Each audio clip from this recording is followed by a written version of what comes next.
Raging Kucing here with Charlayne Thornton-Joe, a longtime city councillor in Victoria City.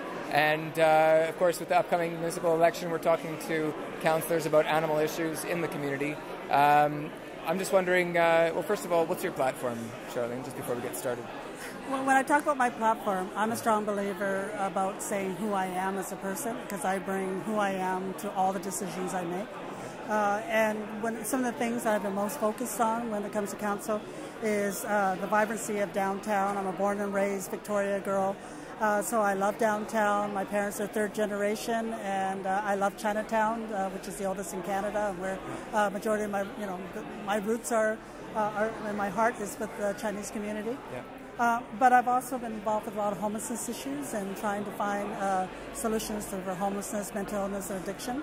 And I've been very much the animal person on council. Anytime we get an email regarding anything that to do with animals, it usually goes to me. And I've had the fortune of working with animal welfare people. I'm not the expert on these topics, but people that have come to me and said, we need someone on council that can speak for the animals. Definitely. And so I've been involved with putting really stronger, tighter guidelines for the horse-drawn carriage industry. There may be a time in the future that we would have to ban them totally. Yep. But for now, what we've looked at is making sure the horses are kept stabled well, when they're working, that they're looked after. We make sure that twice a year, each of the horses that are working have to see a veterinarian and have to be deemed in good health. Yeah. And I think because of that, because of the strong guidelines, I don't think we have as many carriage companies as we did originally, because only those that were feeling that they could comply with those guidelines have stayed in business. Right. We've also looked at pet stores. There's going to be a time where we'll probably say no dogs or cats for sale, especially with the concerns of puppy mills. But working with the animal welfare groups, they told me if we're not going to ban them, we need to be able to walk in and say we want to know where this dog was, was born, where it came from, what age it is, what breed it is. We need to be able to have that information so that we can track down if it is a puppy mill, where that puppy mill is, and be able to close it down.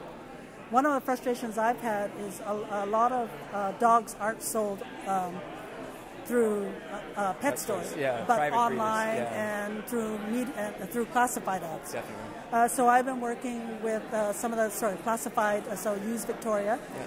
We're working with them to see how they can, if they're going to either sell dogs, what they need to ask to and how they can assist the animal welfare people in being alerted if there's a puppy mill.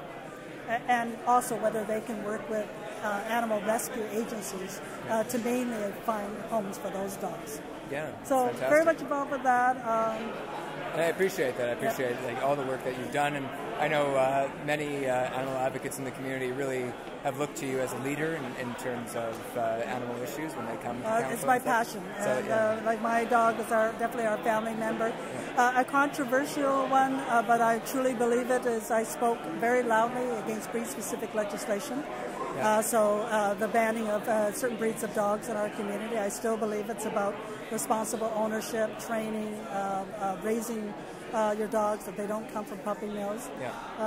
I've spoken about the need for more off-leash areas for dogs, especially parks, so that they don't have the friction with people that are walking or seniors. Sure. I've spoken against shark, being Chinese. Shark fin soup is very popular. So I've spoken about stopping the Chinese practice of serving shark fin soup for the humane reasons and for the environmental reason. I think where it comes to a cultural reason, there are other things we can serve for celebrations that doesn't have that same impact. Have written articles about shark finning and the need for that practice to stop. Yeah, there's a fantastic organization out of Vancouver. With Claudia Lee? Pardon me? Claudia Lee's group? Yes, I think so. So I met Claudia. And, she was great. She gave a presentation at UVic about... I was there. Okay, I think I remember seeing you there. It's great, because obviously you have to be sensitive to the cultural issues that are embedded in that practice, but at the same time, addressing it in the right way can obviously be really successful, and they've had great success helping different communities ban shark finning, even back home for a lot of them. So Claudia's group was even, what I thought was great was they went even far beyond just shark finning. Sustainable, using sustainable product in Chinese restaurants. Even culturally, our red envelopes. Instead of having red envelopes that are made out of paper, and we trash them, they say reusable envelopes. I saw she had brought one of those to the lecture, and I thought that was great. It's fantastic to see, it broaden out and see it as a more holistic issue, right? Rather, there's lots that we can do. Cats haven't been, I don't have as many people come up to me about what I need to do with cats. One of the issues, probably mostly, is spay and neuter. The need for spay and neuter. There are those who think I should definitely license cats, those who say don't you dare.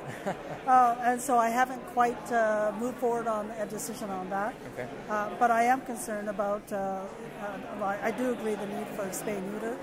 When I go to some of the shelters, it's not the amount of dogs, it's the feral cats that I see. And so Would you support a mandatory spay and neuter bylaw for the city, possibly? It's something that I would love to hear more from cat owners. I try not to make any substantial decision until I hear from those that are most involved, and whether they think it's a positive thing. I do think people need to be responsible in spay and neuter. If it's going to be mandatory, I don't know what the implications that might be. I think it's a very difficult subject for a lot of those organizations to broach publicly, because although they certainly encourage people to spay and neuter, they have so much public funding that for them to just take a really hard line on something like that becomes kind of touchy for them. And so I think it's a great opportunity for city to some extent to take on as a public body itself to say, well, look at all the resources and time and money that goes into taking care of homeless animals in the community. If you didn't have such a strain constantly on that system, those people would be freed up to, they'd be less stressed, they'd be less traumatized by dealing with all the domestic animal issues that come up, and they'd be also, able to, work on other issues in the community too, right? Absolutely. So, Well, that's fantastic. I really appreciate the breadth of what you've So got if up I here. want to find out more about your organization, I go to the Raging... the RagingKucing.com. Okay. I've got a Facebook page, and I've got connections. We've got information about, all the activist issues in the community that are important to a lot of people. What you can do, like the different groups that you can get connected to make a difference here. So whether it's Deer Safe Victoria or, if it's something like Fur, then, Fur Bear Defenders in Vancouver. I'm actually, my newest thing that I've become involved with is... Come this way. Is urban bees. Urban bees, And I'm learning all about the fact that, if you're not feeding them, especially in the September months, how they go and find food other places. And so I'm learning about that and maybe what we might need to do it's a huge stop the issue. swarming. It's a huge issue. Obviously, a lot of people, have, honey production as such a large scale that it exists has done a tremendous amount of damage to the wild bee populations. And, without the bees, we're in a lot of trouble. And we do see people locally farming honey, but of course, coming from a vegan perspective, that's not necessarily a solution to the problem. We can maybe look into ways of just reducing our consumption of such a product in the first place and removing it, because it's not really necessary for us to engage in that. But, I have a question for you. Yeah, please. I would love. Somebody asked me if vegans eat honey. Do vegans eat honey? Yeah. Wow. Because I know a vegan that does, and then I know a vegan that doesn't. So what is this is an interesting question, because I've just been trying to communicate with Origin Bakery in just up on Pandora, at the top of Pandora, at the Stannacona Center. It's a gluten-free bakery, and they have a bread loaf that they call a vegan. It's called the Vega loaf, but they tell people it's vegan.